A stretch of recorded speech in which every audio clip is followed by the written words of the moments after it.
Periyar EV Ramaswamy Naikar Hindu देवी देवताओं के कट्टर आलोचक थे। उन्होंने ताज जिंदगी, हिंदू धर्म और ब्राह्मणवाद का जमकर विरोध किया। उन्होंने तर्कवाद, आत्मसम्मान और महिला अधिकार जैसे मुद्दों पर जमकर विरोध किया। जाति प्रथा का घोर विरोध किया। यूनेस्को ने अपने अध्ययन में उन्हें नए युग का पैगंबर, दक्षिण पूर्व एशिया का शुक्राल, समाज सुधार आंदोलन का पिता और अंधविश्वास का दुश्मन कहा। नमस्कार दोस्तों, पेरियार, इसका नाम आपने जरूर सुना होगा, जिसको काफ़ी लोग आज अपना आइडल मानते हैं। बट क्या जो न्यूज़ दिखाई जाती हैं वो क्या पूरी सच होती हैं या उसके पीछे भी कोई और कहानी छुपी होती है?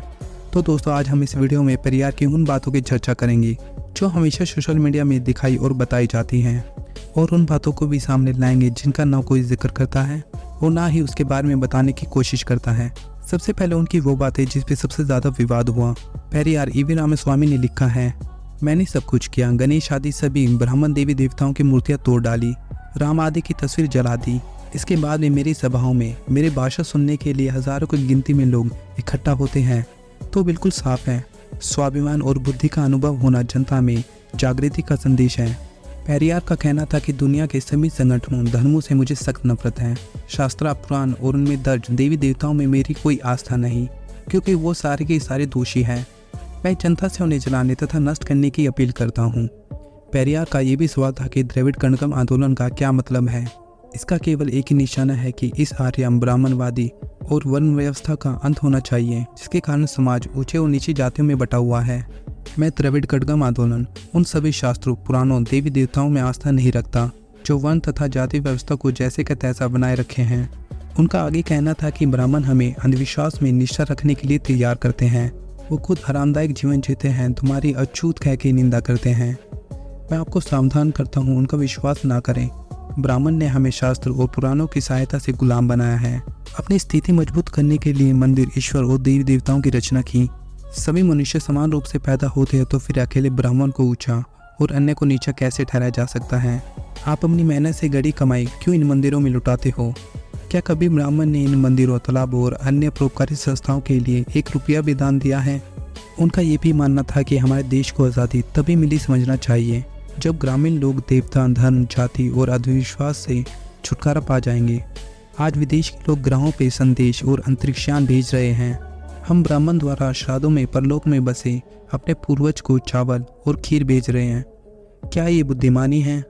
ईश्वर की सत्ता स्वीकारने में किसी बुद्धिमत्ता की आवश्यकता नहीं पड़ती, पर नास्तिक के लिए साहस और दृढ़ विश्वास की जरूरत पड़ती है। ये स्थिति उन्हीं के लिए संभव है जिनके पास तर्क तथा बुद्धि की शक्ति हो। पेरियार ने कुछ सवाल भी पूछे, जैसे ब्राह्मण के पैरों पे क्यों गिरना? क्या ये मंदिर है? क्या ये त्योहार है? ये सब कुछ भी नहीं है।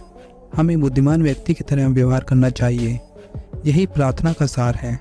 उन्होंने फिर पूछा, ब्राह्मण और हिंदू देवी देवताओं को देखो, एक देवता तो हाथ में भाला त्रिशूल उठाकर खड़ा है, दूसरा धनुष, और अन्य दूसरे देवी देवता कोई गुर्ज, खंजर और ढोल के साथ सुशोभित हैं। यह सब क्यों है? एक देवता तो हमेशा अपनी उंगली के ऊपर चारों तरफ चक्र चलाता रहता है। यह किसको मारने के लिए है? हम आजकल के समय में रह रहे हैं। क्या ये समय इन देवी देवताओं के लिए सही नहीं है? क्या ये अपने आप को आधुनिक हथियारों से लैस करने और धनुष्मान के स्थान पर मशीन या बंदूक धारण नहीं करते? रथ को छोड़कर क्या कृष्णा टैंक पर सवार नहीं हो सकता? मैं पूछता हूँ कि जनता इस परमाणु युग में देवी देवताओं के ऊपर विश्वास करते हुए क्यों नहीं शर्माती? पेरियार ने यह भी बोला कि उन देवी देवताओं को नष्ट कर दो जो आपको शूद्र कहें। उन पुराणों और इतिहास को ध्वस्त कर दो जो देवताओं को शक्ति प्रदान करते हैं। उन देवताओं की पूजा करो जो वास्तव में दयालु, भाला और बुद्धिकाम्य हो। ये सब कुछ ही पेरियार ने कहा और लोगों से पूछा। ये सभी बातें पेरियार के बारे में सबके सामने बोली जाती हैं, बट यहाँ कुछ और भी फैक्ट्स है जिसके बारे में कोई भी कभी भी बात नहीं करता। पेरियार इंडिया को तोड़ना चाहता था, एक द्रविड़ स्थान बनाना चाहता था। पेरियार ने अपनी पूरी जिंदगी में जस्ट हिंदू और ब्राह्मण विरोधी बातें ही बोली हैं। उसने कभी भी किसी और धर्म को टारगेट नहीं किया, उसके ऊपर अपनी राय जाहिर नहीं की। यहाँ तक कि एक बार पेरियार ने जब हिजाब को जेल के जैसा बताया तो उसको काफ़ी विरोध हुआ, जिससे वो काफ़ी डर गया, जिसके चलते उसने अपनी स्टेटमेंट ही बदल डाली और उनकी तारीफ में ही बोलने लगा कि हम उस धर्म से दूर रहें जो आपको अछूत समझता है। अम्बेडकर के फॉलोवर्स नास्तिक बनने के बजाय अगर वो इस्लाम को चुने तो हमें कोई भी आपत्ति नहीं होगी। एक अवसर पे तो उन्होंने नेहरू और गांधी की तस्वीरें और भारतीय संविधान को जलाकर जाति भेदभाव को नष्ट करने की बात भी कही। और ये भी बोला कि ये सभी तरीके अगर हमें परिणाम देने में विफल रहते हैं तो हमें ब्राह्मणों को मारना शुरू कर देना चाहिए और उनके घरों को भी जलाना शुरू कर देना चाहिए। ये सीधा सीधा ब्राह्मण की हत्या का महिमामंडन था। कुछ उदारवादी इतिहासकारों के अनुसार पेरियार एक सामाजिक कार्यकर्ता थे जो भारत को ब्राह्मणवाद के अत्याचार, व्यापकता और महिला उत्पीड़न से मुक्ति दिलाना चाहते थे। जबकि यह विचार कागज पर बिल्कुल काल्पनिक दिखते हैं, हकीकत इससे कोसों दूर थी। पेरियार का उद्देश्य जाति व्यवस्था को सुधारना या उसे खत्म करना नहीं था। उसका प्रतिशोध एक समुदाय के रूप में ब्राह्मण और सनातन धर्म को फॉलो करने वालों के विनाश को देखना था। पेरियार ने रामायण के ऊपर भी काफ़ी झूठी अफवाहें फैलाई। उसके सभी झूठ मर्यादा पुरुषोत्तम श्री राम की निंदा करने के उद्देश्य से थे। उन्होंने ये भी कहा कि श्री राम जाति में भेदभाव करते थे। यहाँ तक कि उन्होंने एक महिला की हत्या की और राम के ऊपर बलात्कार जैसा घिनौना आरोप भी लगाया। उनके अनुसार रामायण और महाभारत द्रविड़ पहचान को मिटाने के लिए आर्यों द्वारा लिखे गए थे। उसका ये भी मानना था कि यदि अंग्रेज अगले 10 वर्षों तक जारी रहते तो आधे से अधिक ब्राह्मण की महिलाएं हमारी होती और तमिल उनके पति होते और ऊंची जाति आधे से अधिक नष्ट हो जाती। यहाँ तक कि पेरियार का ये भी कहना था कि अगर आपको रोड पे सांप और ब्राह्मण दोनों दिखे तो आप पहले ब्राह्मण की हत्या करो।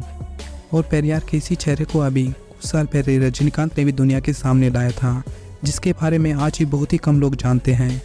एक्चुअली में पेरियार ने 1971 में भगवान राम और माता सीता की नग्न मूर्तियों पे चप्पल की माला पहना के उसकी रैली निकाली थी।